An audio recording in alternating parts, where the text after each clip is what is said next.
Hi all, welcome to the last lecture of your chapter number 5.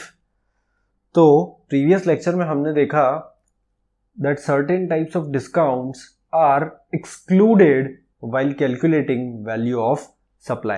ठीक है, तो there are certain more types of discounts given here which are more or less similar to the concept that we have learned. ठीक है, तो कुछ और तरीके के discounts दिए गए हैं जैसे कि staggered discount, periodic year ending discount, secondary discount. तो ये जो भी डिस्काउंट्स दिए गए हैं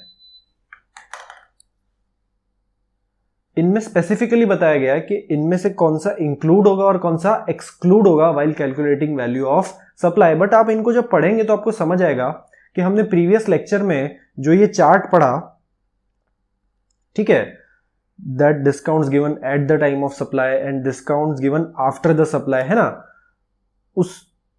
उससे मोर और लेस ये रिलेटेड है. मतलब आपको अगर वो लॉजिक समझ में आ गया तो आपको ये जो स्पेसिफिक टाइप्स ऑफ डिस्काउंट्स है इसमें कुछ भी याद रखने की जरूरत नहीं है और आपको ये इजीली समझ में आ जाएंगे. ठीक है, स्टैगर्ड डिस्काउंट्स मतलब buy more save more offers. In case of staggered discounts rate of discount increases with increase in the purchase volume. For example, get 10% discount for purchase above 5,000, 20% discount for purchase above 10,000 and 30% discount for purchase above 20,000. So such discounts are shown on the invoice itself and such discounts are excluded to determine the value of supply. मतलब ये कौन सा invoice है? ये है वो discounts जो दिए गए हैं at the time of supply और कहाँ पे mentioned है? Invoice में mentioned है. तो हमने पढ़ा था कि जो discounts इनवॉइस में मेंशन है और at the time of supply दिए गए हैं उनको हम वैल्यू ऑफ सप्लाई से एक्सक्लूड कर सकते हैं. ठीक है, फिर है पीरियोडिक और year ending discounts, volume discounts जिसको कहते हैं. This discounts are offered by the suppliers to their stockists. For example, get additional discount of 1% if you purchase 10,000 pieces in a year. Get additional discount of 2% if you purchase 15,000 pieces in a year.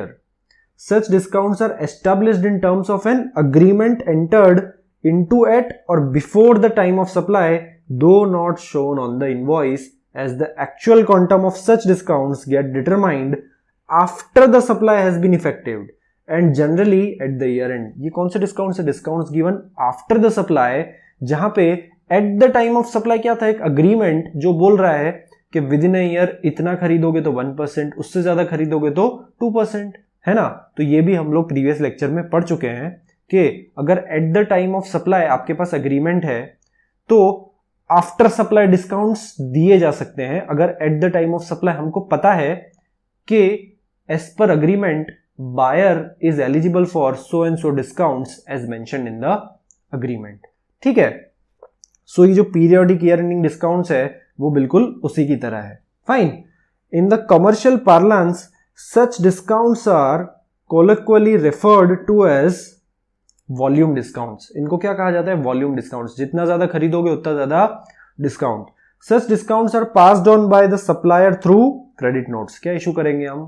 Credit note issue करते हैं ऐसा discount pass on करने के लिए. ये भी हम लोग पढ़ चुके हैं. ठीक है, such discounts are excluded to determine the value of supply provided they satisfy the parameters laid down in subsection 3 of section 15 of CGST Act, including the reversal of ITC by the recipient of the supply as is attributable to the discount on the basis of documents issued by the supplier. क्या कहा गया है कि इस discount को आप value of supply से exclude कर सकते हो subject to it satisfies the criteria given under section 15 subsection 3.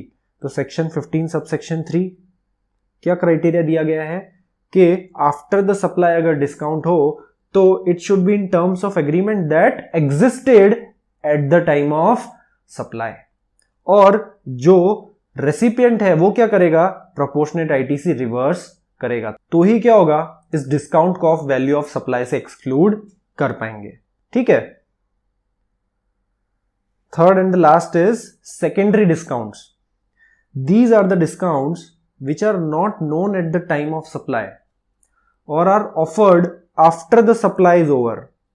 For example, Messrs. A supplies 10,000 packets of biscuits to Messrs B at ₹10 per packet. Afterwards, Messrs. A revalues it at ₹9 per packet. Subsequently, Mr. A issues credit note to B for 1 per packet. ये कैसे है? Discount given after the supply wherein no agreement existed at the time of supply. मतलब जिस दिन supply हुआ उस दिन discount मिलने वाला है उसका कोई एविडेंस नहीं था. तो आफ्टर सप्लाई डिस्काउंट है जिसमें eight the time of supply कोई एग्रीमेंट नहीं था. तो क्या इस डिस्काउंट को आप वैल्यू ऑफ सप्लाई से एक्सक्लूड कर सकते हैं? इस डिस्काउंट को आप वैल्यू ऑफ सप्लाई से एक्सक्लूड नहीं कर सकते हैं. ठीक है. Such secondary discounts shall not be excluded while determining the value of supply, as such discounts are not known at the time of supply, and the conditions laid down clause B of subsection 3 of section 15 of the CGST Act are not satisfied. जो ऊपर section 15 subsection 3 में जो भी conditions दी है वो satisfy नहीं हुई है, इसीलिए इस डिस्काउंट को आप एक्सक्लूड नहीं कर सकते. नोट, ये भी आप पढ़ चुके हैं. Section 15 subsection 4 lays down that where subsection 1 is not applicable. Section 15 का सबसेक्शन 1 जहां पे एप्लीकेबल नहीं है, ऐसे कौन से केसेस होंगे? सेक्शन 15 सबसेक्शन 1 क्या कहता है? That transaction value is value of supply if price is the sole consideration and supply is between unrelated persons. ठीक है. तो इन दोनों में से अगर एक भी कंडीशन सेटिस्फाई नहीं होती है तो हमने पढ़ा था कि सप्लाई को कैसे वैल्यू करेंगे? As per value of supply rules. ठीक है.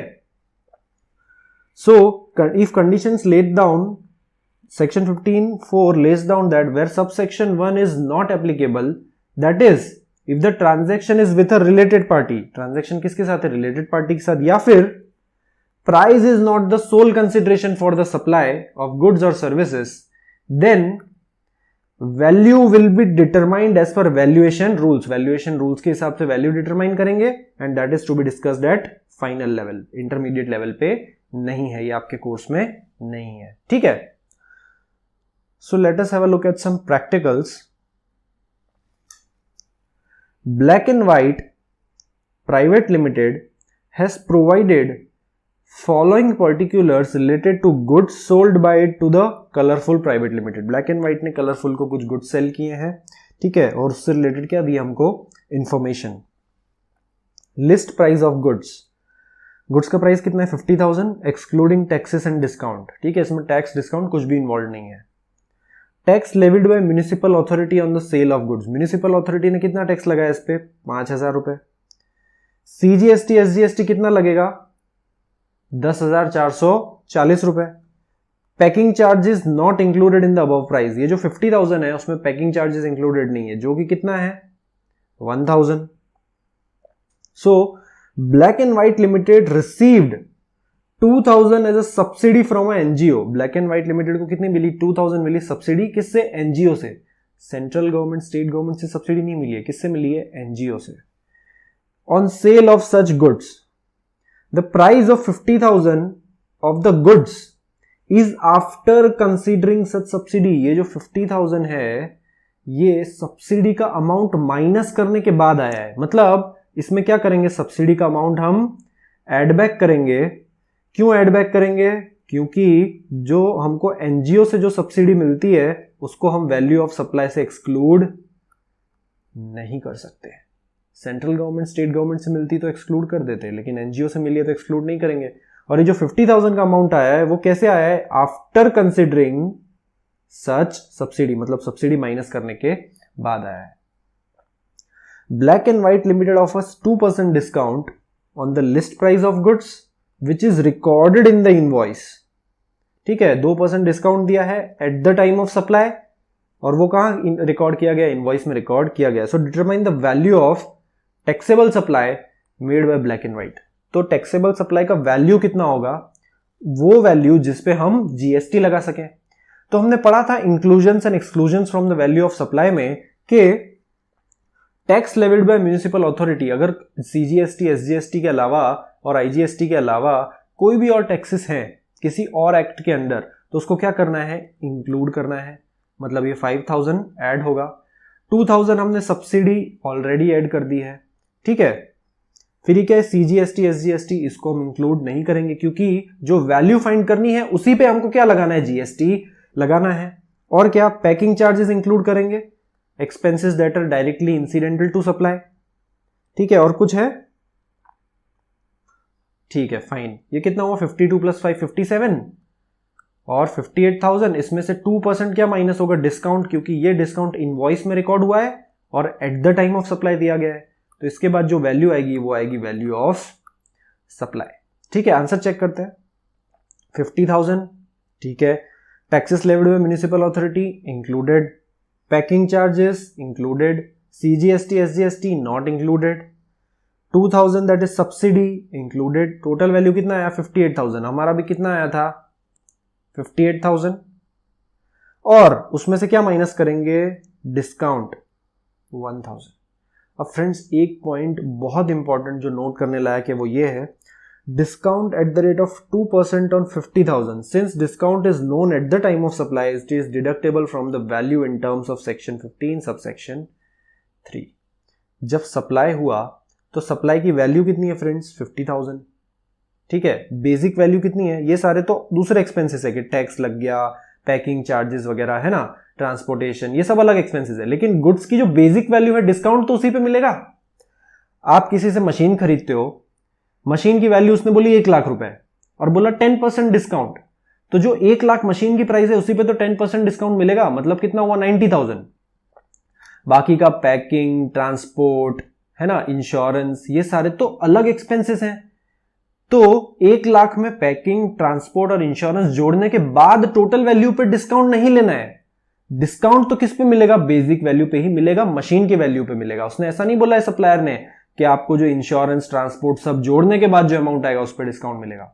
डिस्काउंट तो किस पे होता है, जो आप प्रिंसिपल सप्लाई, जो आप गुड्स बाय कर रहे हो उसी पे डिस्काउंट मिलता है, ठीक है फ्रेंड्स, क्लियर है। तो डिस्काउंट किस पे मिलेगा, ये जो 2% है वो किस पे मिलेगा, 50,000 पे, ठीक है। तो वैल्यू ऑफ सप्लाई क्या आएगा, 58,000 माइनस 1,000 विच कम्स टू 57,000। ये क्या हो गया, वैल्यू ऑफ टैक्सेबल सप्लाई। और इस पे क्या लगेगा, GST लगेगा, ठीक है फ्रेंड्स। क्लियर हो रहा है कि वैल्यू ऑफ सप्लाई को कैसे कैलकुलेट करना है ना।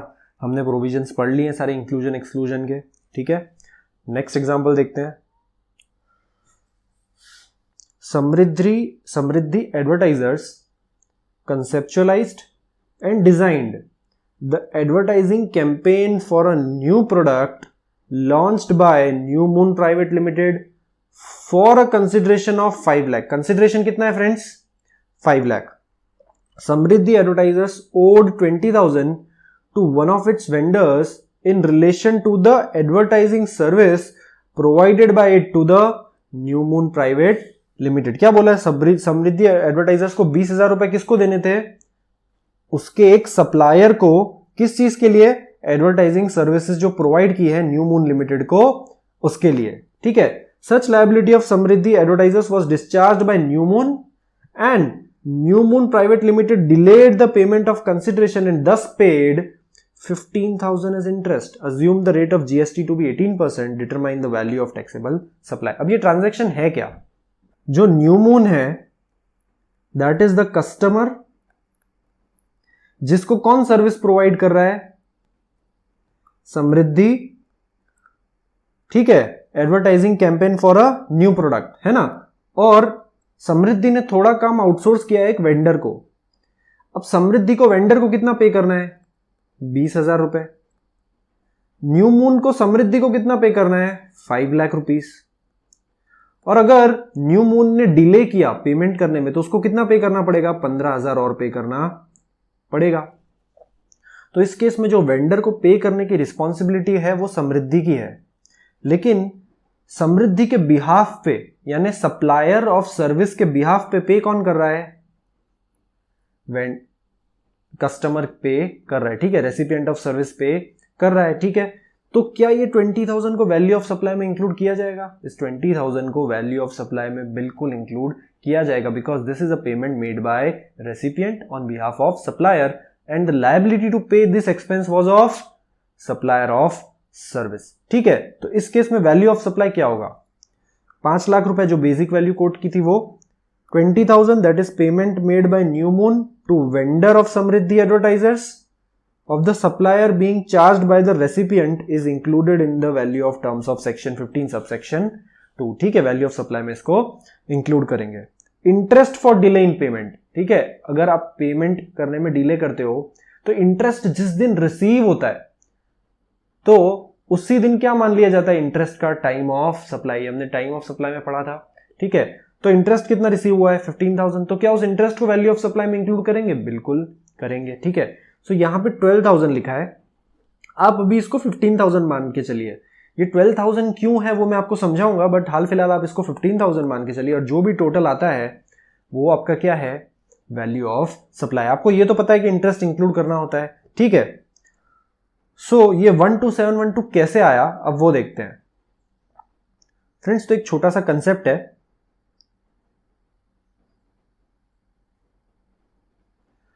रीड करते हैं. Where the value of supply is inclusive of IGST or as the case में भी CGST, SGST और UTGST, the tax amount shall be determined in the following manner. Namely, tax amount is equal to value into rate or as the case divided by 100 plus sum of tax rates as applicable in percentage. ठीक है, तो क्या लिखा है? मान लीजिए आपको किसी कस्टमर से 1 लाख प्लस GST कलेक्ट करना था, लेकिन आपको नहीं पता है कि जो आप गुड्स सप्लाई कर रहे हैं, जो आप सर्विस सप्लाई कर रहे हैं, उस पे GST लगता है. आपको क्या लगा, ये मैंने जो गुड्स सप्लाई की वो क्या है? एग्जेम्प्ट. तो आपने मान लीजिए 1 लाख प्लस GST की जगह आपने क्या कलेक्ट किया? केवल 1 लाख. ठीक है, अब इस पे GST कितना लगता था? मान लीजिए 5% GST लगता था, लेकिन आपने GST कलेक्ट ही नहीं किया. तो अब गवर्नमेंट को तो GST चाहिए, तो गवर्नमेंट क्या कहती है? जिन ट्रांजैक्शंस में आपको GST कलेक्ट करना था लेकिन आपने नहीं किया, तो इधर 1 लाख प्लस GST कलेक्ट करना था लेकिन आपने कितना किया? कलेक्ट 1 लाख. लेकिन GST कलेक्ट करना तो आपकी रिस्पॉन्सिबिलिटी है बीइंग अ सप्लायर. अब आपने नहीं किया तो आपको इस 1 लाख में से GST गवर्नमेंट को तो पे करना पड़ेगा. तो मान लेते हैं कि रेट ऑफ टैक्स है इस केस में 5%. ठीक है, तो 1 लाख का 5% 5,000. इस तरीके से क्या गवर्नमेंट को GST पे करना है? नहीं. गवर्नमेंट कहती है अगर आपने GST कलेक्ट नहीं किया है तो जो अमाउंट आपने कलेक्ट की है उसी को हम क्या मान लेंगे? Inclusive of GST. मतलब अगर आपने 1 लाख कलेक्ट किया तो गवर्नमेंट ऐसा मान लेगी कि इस 1 लाख में GST इंक्लूडेड है. ठीक है, अगर इंक्लूडेड है तो GST का अमाउंट निकालेंगे कैसे? तो ये कहती है गवर्नमेंट कि amount collected multiply by rate of tax divided by 100 plus rate. ठीक है, मतलब 1 लाख इंटू 5 डिवाइड बाय 105. ये करने के बाद जो भी अमाउंट आया that will be considered as GST और वो अमाउंट आपको गवर्नमेंट को in the form of tax क्या करना पड़ेगा? पे करना पड़ेगा. ठीक है, तो कितना होता है? 1 lakh into 5 divided by 105 which comes to 4762. ठीक है, 4762. ठीक है फ्रेंड्स, तो जिन केसेस में आपको GST कलेक्ट करना था आपने नहीं किया, गवर्नमेंट कहती है आपने अगर टैक्स अलग से कलेक्ट नहीं किया कोई बात नहीं, लेकिन जो अमाउंट आपने कलेक्ट की उसको हम मान लेंगे इंक्लूसिव ऑफ GST और उसमें से टैक्स अमाउंट हमको एक्सक्लूड करना पड़ेगा और वो अमाउंट गवर्नमेंट को पे करना पड़ेगा. तो 1 लाख में से 4762 किसको? आपको गवर्नमेंट को पे करना पड़ेगा. अब इंक्लूसिव ऑफ GST कोई अमाउंट है तो उसमें से टैक्स अमाउंट निकालना कैसे? तो गवर्नमेंट ने बताया है कि जो अमाउंट आपने कलेक्ट किया मल्टीप्लाई बाय जो उस प्रोडक्ट पे रेट लगता था, मान लीजिए 5%, divided by 100 plus 5 which comes to 4762. ठीक है, तो फॉर्मूला क्या है? Amount collected multiply by rate divided by 100 plus rate. ठीक है, ये आपका फॉर्मूला है in order to find tax where amount collected is inclusive of tax. ठीक है, सो अब देखते हैं हमारे सम में ये जो 12712 आया उसके लिए क्या लिखा है. The interest for delay in payment of consideration will be includable in the value of supply, but the time of supply of such interest will be the date when such interest is received. ठीक है, ये time of supply के बारे में लिखा है. Now such interest has been assumed to be inclusive of GST and the value computed by making back calculations. मतलब 100 interest divide by 100 plus tax rate. ठीक है, फाइन. तो इस केस में आपके पास दो ऑप्शन है. या तो जो आपने इंटरेस्ट जो आपने कलेक्ट किया उसको आप इंक्लूसिव अगर मानोगे तो 15,000 मल्टीप्लाई बाय टैक्स कितना लगना था 18 divided by 118 and the amount comes to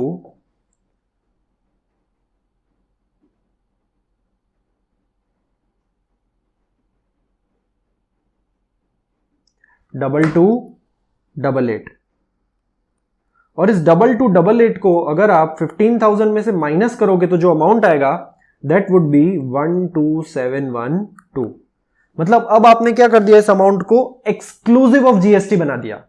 ये क्या था 15,000 इंक्लूसिव, इसमें से टैक्स सेलेक्ट किया, टैक्स अगर अलग किया तो अमाउंट कैसी हो गई, वो एक्सक्लूसिव ऑफ जीएसटी. मतलब ये वो अमाउंट है जिसपे 18% अगर आप डायरेक्टली लगाओगे जीएसटी तो जो अमाउंट आएगी वो होगी 15,000 रुपीज. तो ये हुआ डिफरेंस इंक्लूसिव ऑफ जीएसटी और एक्सक्लूसिव ऑफ जीएसटी का. ठीक है फ्रेंड्स, सिंपल है, समझ आ रहा है. ठीक है, तो इस केस में इन लोगों ने अज्यूम किया है कि जो 15,000 इंटरेस्ट है वो इंक्लूसिव ऑफ जीएसटी है. तो उन्होंने क्या किया, जीएसटी अलग कर दिया. क्योंकि हमको क्या फाइंड करना है, वैल्यू ऑफ सप्लाई फाइंड करना है जिसपे जीएसटी लगता है. तो आपके पास दो ऑप्शन है. आप ऐसा भी मान सकते हैं कि जो 15,000 है वो एक्सक्लूसिव ऑफ जीएसटी, और आपको इस तरीके का रिवर्स कैलकुलेशन करने की कोई जरूरत नहीं है क्योंकि क्वेश्चन में ऐसा कहीं पे भी मेंशन नहीं है कि जो इंटरेस्ट रिसीव हुआ है वो इंक्लूसिव ऑफ जीएसटी है या एक्सक्लूसिव ऑफ जीएसटी. ठीक है, सो आपके पास दो ऑप्शन है. Either you can take 15,000 here and calculate value of supply, और you can consider 15,000 as inclusive of GST and exclude GST amount from it, और रिमेनिंग अमाउंट आप यहां पे लिखेंगे. ठीक है, तो दोनों ऑप्शन है, आप दोनों में से कोई भी ऑप्शन ऑप्ट कर सकते हैं. ठीक है,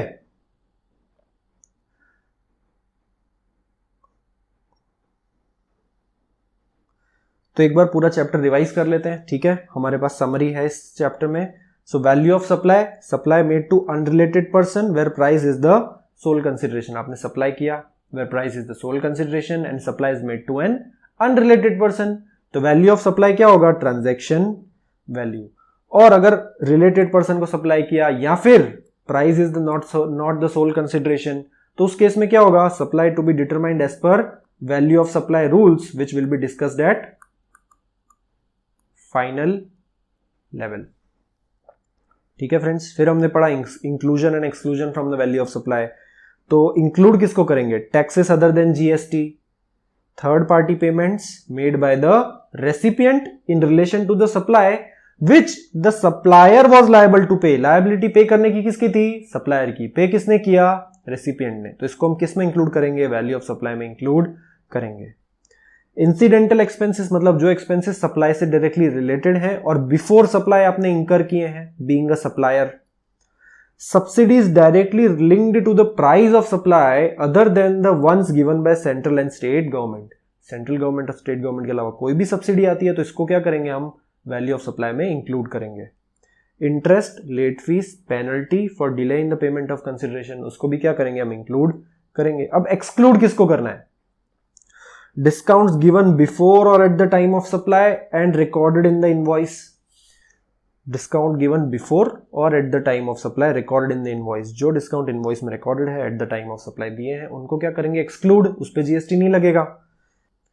Post supply discount if known in advance and linked with the invoices and proportionate input tax credit is reversed by the recipient. क्या है, पोस्ट सप्लाई डिस्काउंट है लेकिन eight the time of supply आपको पता था कि ये डिस्काउंट के लिए जो बायर है वो एलिजिबल है, तो उस तरीके का डिस्काउंट एक्सक्लूड हो सकता है subject to the recipient reverses the input tax credit. Reverse करना जरूरी है इनपुट टैक्स क्रेडिट का, क्योंकि अगर आप क्रेडिट नोट इशू करोगे बीइंग अ सप्लायर तो जो टैक्स लायबिलिटी होगी आपकी कम होगी, तो रेसिपिएंट का आईटीसी भी कम होना चाहिए. ठीक है, ये हमने डिटेल में समझा है. Fine.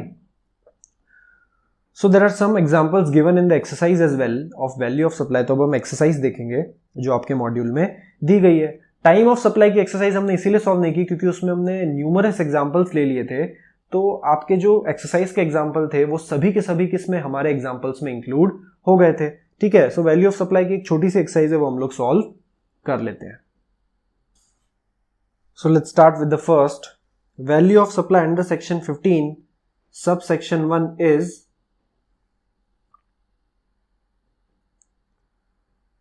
wholesale price, market value, maximum retail price. It is obviously transaction value. 15 subsection 1 मतलब transaction is with unrelated person plus price is the sole consideration। तो उस केस में value of supply क्या होगा? transaction value। ठीक है, value of supply should include any non-GST taxes, obviously as duties, cess, fees charged separately by the supplier। So yes, A is our answer। फिर interest, late fees और penalty ये भी include होगा। Subsidies directly linked to the price except subsidies provided by central and state government. Correct, so our answer is D, all of the above is our answer. Which of the following shall not be included in the value of supply? GST shall not be included in the value of supply। ठीक है, any taxes other than GST should be included in the value of supply। Fine। When can the transaction value be rejected for computation of value of supply? Transaction value को reject कब कर दिया जाएगा? जब supply related person के साथ हो या फिर price is not the sole consideration। So read करते हैं, where the buyer and seller are related and price is not the sole consideration। Yes, so A is our answer। where the buyer and seller are related or price is not the sole consideration, B भी सही है। ठीक है, so friends A में and दिया है कि buyer seller related है और प्राइस सोल कंसिडरेशन नहीं है। अगर दोनों हो तो ही क्या हम रिजेक्ट कर सकते हैं? नहीं, दोनों में से कोई एक होना तो भी रिजेक्ट कर सकते हैं, इसलिए और वाला answer is correct. Where buyer and seller are related और price is not the sole consideration, so B is our answer. ठीक है, which of the following statements are correct? So section 15 provides different provision for valuation of goods and services. नहीं, ऐसा तो कुछ भी नहीं है। CGST and IGST have different provisions for valuation of supply। No। Section 15 of the Act prescribes same set of provisions for valuation of supply। Yes। ठीक है, section 15 value of goods और value of supply of services find out करने के लिए same provision बताता है।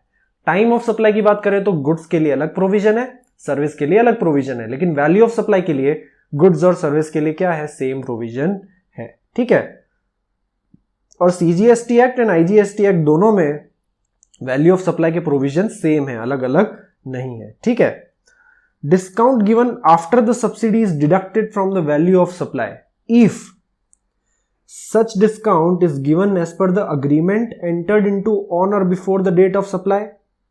Such discount is linked to the invoices, proportionate ITC is given। Yes, so D is the answer, all of the above are correct statements।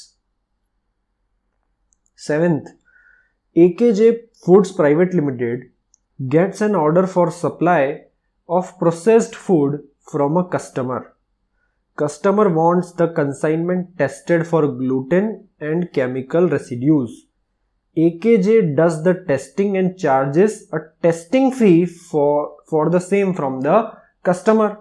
So AKJ argues that such testing should not form part of consideration for the sale as it is a separate activity। Is his argument correct? No। This testing activity is an incidental expense। This expense is directly related to the supply, that is processing of food items for the customer। Process करना है फिर test करके customer को देना है, तो ये जो हुआ testing that is directly related to the main supply. तो इस इंसिडेंटल एक्सपेंस को क्या करेंगे? वैल्यू ऑफ सप्लाई में इंक्लूड करेंगे as per section 15।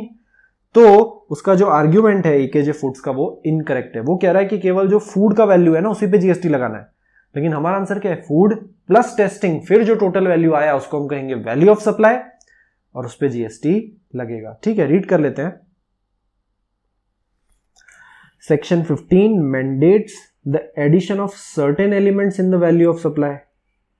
Section 15 specifies that the amount charged for anything done by the supplier in respect of supplies at the time or before the delivery of goods or supply of services shall be included in the value of supply. Incidental expense है, लेकिन incur कब किया है? Before or at the time of supply. ठीक है, तो इस case में इसको क्या करेंगे, हम इंक्लूड करेंगे. Since AKJ Limited does the testing before the delivery of goods, goods deliver करने से पहले यानी सप्लाई को कंप्लीट करने से पहले ही एक्सपेंस इंकर हो चुका है, then the charges therefore will be included in the value of consignment. Therefore, AKJ Limited argument is not correct. The testing fee should be added to the price to arrive at the value of consignment. जो testing fees है उसको हम include करेंगे in the value of consignment. Fine. Next देखते हैं. Philanthropic Association makes a substantial donation each year to a reputed private management institution to subsidize the education of low-income group students who have gained admission there. Fees for this individual is reduced thereby to 3 lakh a year compared to 5 lakh. Would the value of the service of coaching and instruction provided by the institution to the low group income students, what would be the value? ठीक है, तो क्या बोला है, donation किया और जिसकी वजह से क्या हो गया, वैल्यू ऑफ सप्लाई 5 लाख से 3 लाख हो गया. अगर ये जो डोनेशन है, ये जो सब्सिडी है, सेंट्रल गवर्नमेंट स्टेट गवर्नमेंट देती तो ही क्या करते हैं हम एक्सक्लूड. इस केस में तो जो वैल्यू है वो 5 लाख ही रहेगा और 5 लाख पे क्या लगेगा, जीएसटी लगेगा. ठीक है, रीड कर लेते हैं. Value of supply include subsidy directly link to the price excluding subsidy by state and central government. In this case, subsidy is not given by government, central or state, but it is from a association. Hence, subsidy is to be added back to the value which comes to 5 lakh a year. तो 5 लाख पे क्या लगेगा, GST लगेगा. ठीक है. Mazda Banners, an advertising firm, gives an interest-free credit period of 30 days for payment by the customer. Its customer paid for the supply 32 days after the supply of service. ठीक है, तो इंटरेस्ट चार्ज होगा. Mazda Banners waived the interest payable for delay of 2 days. Department wants to add the interest for 2 days as per the contract. Should notional interest be added to the value? Friends, ये बहुत important है. ठीक है, इसमें interest क्या बोला है कि 30 डेज से लेट पेमेंट करोगे तो इंटरेस्ट लगेगा. लेकिन मेजडा बैनर्स क्या बोलता है, 2 दिन ही तो लेट किया है तो मुझे इंटरेस्ट नहीं लेना है. तो इस केस में क्या होना चाहिए. ठीक है, तो इसको रीड करते हैं. This is a supply that is valued as per transaction value under section 15 subsection 1 as price is the sole consideration and supply is made to unrelated person. ठीक है, value of supply include certain elements like interest which are actually payable. Once waived, interest is not payable and is therefore not to be added in the value of supply. Unrelated person को supply किया है. ठीक है, price is the sole consideration और interest क्या कर दिया, wave. इस ट्रांजैक्शन को हम कैसे वैल्यू करेंगे, एज पर ट्रांजैक्शन वैल्यू, क्योंकि अनरिलेटेड पर्सन को सप्लाई किया है और price is the sole consideration. और इंटरेस्ट चार्ज करता, अगर रिसीव करता तो ही क्या लगता, उस पर टैक्स लगता, लेकिन इंटरेस्ट रिसीव ही नहीं किया है. फ्रेंड्स आप समझिए, कंसिडरेशन रिसीव ही नहीं हुआ है. कम से कम कंसिडरेशन रिसीव तो होना चाहिए.